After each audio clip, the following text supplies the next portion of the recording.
അപ്പോൾ നായികമാരുടെ കാര്യം പറഞ്ഞാൽ തീരില്ല. ഇനിയിപ്പോൾ ഏറ്റവും കൂടുതൽ ഓർക്കേണ്ട ഒരാൾ വിജയശ്രീയാണെന്ന് എനിക്ക്. വിജയശ്രീ സാറിൻ്റെ സിനിമകളിലാണ് ഏറ്റവും ഗ്ലാമറസ് ആയിട്ട് ഉണ്ടായിട്ടുള്ളത്. നമ്മൾ കണ്ടിട്ടുണ്ട് കുറേ സിനിമകളിൽ. ആ കാലത്തിൽ നമ്മൾ വിട്ടുപോയ ഒരു നായികയാണ്. വളരെ കോപ്പറേറ്റീവ് ആയിരുന്നു. അത് എനിക്ക് സത്യത്തിൽ അത്ഭുതം തോന്നുന്നു. ഈ കല ആയിട്ട് യാതൊരു ബന്ധമില്ലാത്ത ഒരു ഇതിലാണ് അവർ വളർന്നു വന്നത്. പക്ഷെ ഒരു ബ്ലോട്ടിംഗ് പേപ്പർ പോലായിരുന്നു ആ പെണ്ണ്. സത്യം പറഞ്ഞാൽ നമ്മൾ എന്ത് കാര്യം പറഞ്ഞു കൊടുക്കുന്നു, എന്ത് കാണിച്ചു കൊടുക്കുന്നു, ഷീവിൽ അതെന്തോ അങ്ങനെ ഒരു കഴിവ് അതുണ്ടായിരുന്നു.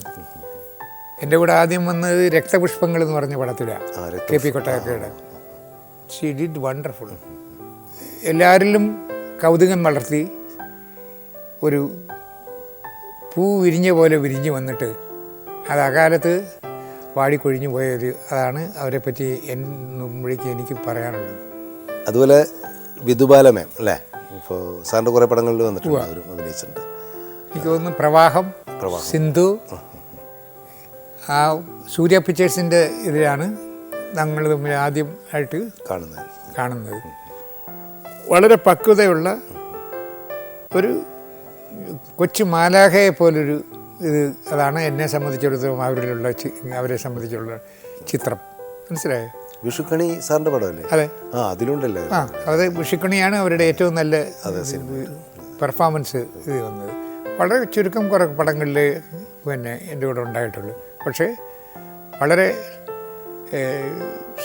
നമ്മൾ എന്തെല്ലാം രീതിയിൽ നമ്മൾ പറഞ്ഞു കൊടുക്കുന്നു അതെല്ലാം അതിമനോഹരമായിട്ട് തിരിച്ചവതരിപ്പിക്കാൻ കഴിവുള്ള ഒരു കുട്ടിയാണ്. എന്നെ സംബന്ധിച്ചിടത്തോളം വളരെയധികം സ്നേഹത്തോടും ഒരു മൂത്ത മകൾ, ഒരു സ്വന്തം മകളെന്നുള്ളൊരു രീതിയിലുമാണ് എനിക്ക് ഇന്നും ആ കുട്ടിയെ സംബന്ധിച്ച് കാണുമ്പോഴേക്ക് ഓർമ്മ വയ്ക്കുന്നത്. എന്താ പറഞ്ഞിട്ടുള്ളത്? നമസ്കാരം സാർ. ഒരുപാട് വർഷങ്ങൾക്ക് ശേഷം സാറിനെ കാണണമെന്ന് എനിക്ക് മോഹമുണ്ടായിരുന്നു, ഈ പ്രോഗ്രാമിന് വരണമെന്നുണ്ടായിരുന്നു. പക്ഷെ സാധിച്ചില്ല, അതിൽ വിഷമമുണ്ട് എനിക്ക്. സാറിൻ്റെ പടങ്ങളിൽ ഞാൻ ചെയ്തിട്ടുള്ളത് ഒരുപാട് വ്യത്യാസമായിട്ടുള്ള ഒരുപാട് പടങ്ങൾ ചെയ്തിട്ടുണ്ട്.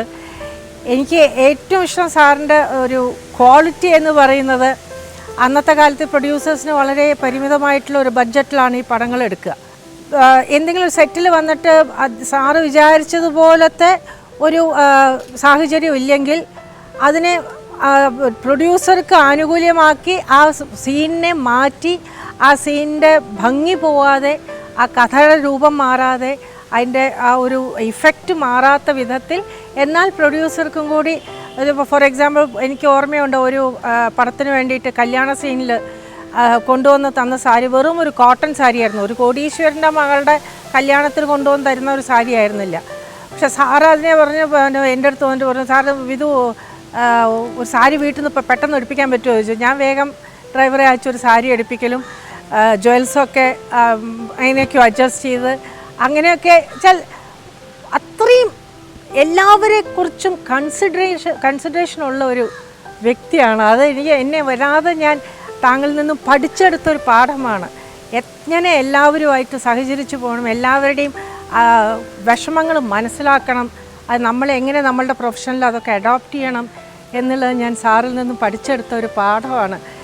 ഒരുപാട് നന്ദിയുണ്ട് സാറേ, എനിക്ക് ഇത്രയും നല്ല നല്ല ക്യാരക്ടേഴ്സ് തന്നതിലും സാറിനെ പോലെയുള്ള വലിയൊരു ഡയറക്ടറെ കൂടെ എനിക്ക് പ്രവർത്തിക്കാൻ കഴിഞ്ഞതിലും ഒരുപാട് സന്തോഷമുണ്ട്. ഇന്ന് ഞാൻ പലപ്പോഴും വീട്ടിലിരുന്ന് ആലോചിക്കാറുണ്ട് അന്നത്തെ കാലങ്ങൾ. വലിയ സന്തോഷമുണ്ട് സാർ, എന്നെയും ഈ സമാഗമത്തിൽ ഇത്രയും എനിക്ക് പറയാൻ അവസരം തന്നതിൽ.